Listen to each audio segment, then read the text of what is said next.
Hey everyone, David here and welcome to a new video. Today we are looking at Media Toolkit. This is a new plugin that we've just released and published on the WordPress repository. And in this video, I kind of want to show you what this plugin allows you to do. So let's head over to this dummy WordPress installation and then we go over to plugins and click add new. From here, we search for Media Toolkit.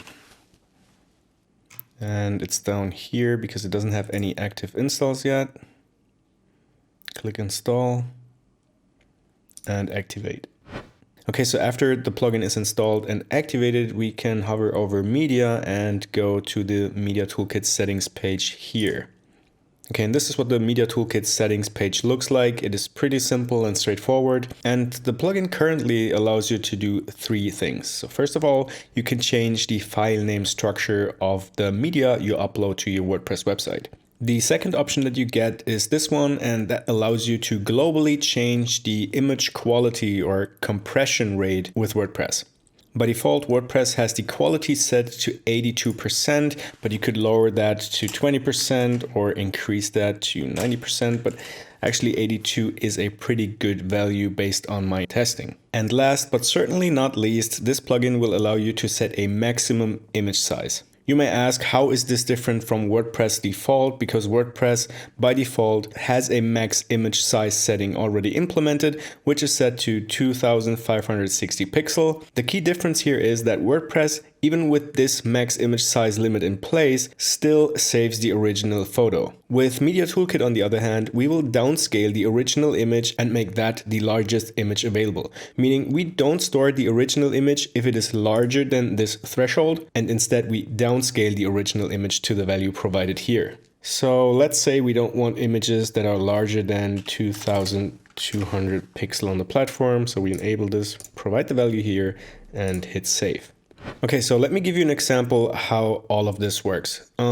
We get some template tags here, that's what we call it, that we can use for the file name structure. For instance, we can make the file name to reflect the author or uploader first and last name, the full name, the original file name. We can implement an upload timestamp, upload date, and a random ID.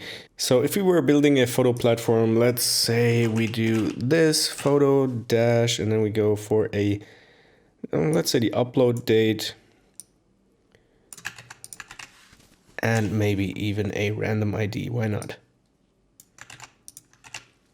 And just for the sake of testing, let's decrease the quality of the image to 50% and hit save again. And now when I go to the media library and upload a photo, right, so I'm uploading this image right here.